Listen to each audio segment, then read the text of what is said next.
Oh.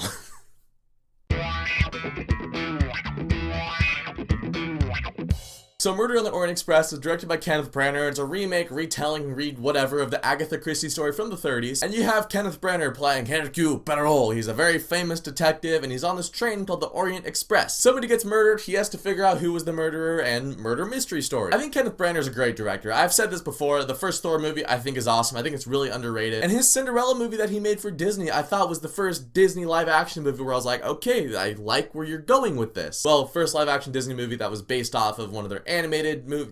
You guys know what I'm saying, right? And Branagh's directing really does shine in this movie. The movie is very stylish, it's got nice sets, nice cinematography, and I liked the setup of this movie a lot. The introduction to Poirot was awesome. That scene that I think it was in like Egypt or something, that scene was really cool. And Kenneth Branagh as Poirot, just in general, he's really good. And the rest of this cast, this movie does have a big cast. You have Willem Dafoe, Johnny Depp, Michelle Pfeiffer, Judi Dench, Lucy Boynton, Daisy Ridley. All of them give good performances in this movie, and maybe this is because there are so many characters, but I don't really feel like any of those characters did stick out. However, I do have to highlight Johnny Depp. Now, Johnny Depp at a point became a cartoon. He's done some serious stuff here and there in the last couple years, but in general, he's Jack Sparrow, he's Tonto, he's the Mad Hatter. In this movie, he was toned down, he was more dramatic. I was like, yes, Johnny Depp, do this. Do more movies like this. Because the guy is a great actor, and sometimes those more cartoony roles can kind of overshadow his talent. I'm not saying all those roles are bad, you know, I like him in some of the Pirates movies, but I do want to see him do more stuff like this as well. But unfortunately, Johnny Depp isn't in the movie that much, but when he was in the movie, I was like, yeah, Depp, you go. And again, everybody else in the movie is good, but their characters just don't really shine that much. And with any sort of murder mystery, a big part of the movie is that you have to be kind of on the trail with Poirot or whatever detective you're following. You have to be the Watson to their Sherlock. And in this movie, I didn't really feel that, and I think that is partly because a lot of the clues that he is solving revolve around those characters. So when he's going like, oh, this person did this person, and this person's related to this person, and this person did that, I'm just like, who are you talking about? Now, the whole murder that happens on this train, it is linked to something, that different crime that happens before this movie takes place. The 70s movie introduced that at the very beginning of the movie, which I think is a smart idea because that thought is in your brain the entire time. You're thinking about that crime and how it connects to the murder. In this movie, they introduced that about halfway through, and then you kind of have to think back to what you already know about some of these characters, and you're like, okay, which person was that, and how are they connected to that crime that happened? But in the 70s one, you have that knowledge of the crime at the beginning, so then you start here, and then you're like, oh, introduce this person, that's how they're linked to that, introduce this person, that's how they're linked to that. And I think that helps you to be along for the ride a little bit more. I think in this movie, if they had introduced that Armstrong murder at the very beginning, it would have just made for a smoother ride overall. So Murder on the Orient Express, it does have a really talented cast, cannot deny that. Everyone in the cast does a pretty good job. Kenneth Branagh was really good at both playing Poirot and in his directing of the movie. However, the characters didn't really leap out too much, and because of that, I wasn't able to follow the plot too strongly. And if you've seen the original or you know the story, you know how it's going to end because they don't tweak it at all, which that's a bummer. For a murder mystery, you kind of want to have a mystery there, but if you already know the story, then there's no mystery. This movie definitely could have been better. It did let me down a little bit. I thought it was okay. I am interested in watching it again, maybe at like a matinee price type thing, but this movie didn't really grab me like I thought it was going to. And so, Murder on the Orient Express, have you guys seen it? What did you guys think about it? Let me know down in the comments. And thank you so much for watching this video. If you guys liked it, you can click subscribe and check out some of my other videos, and I'll catch you guys next time.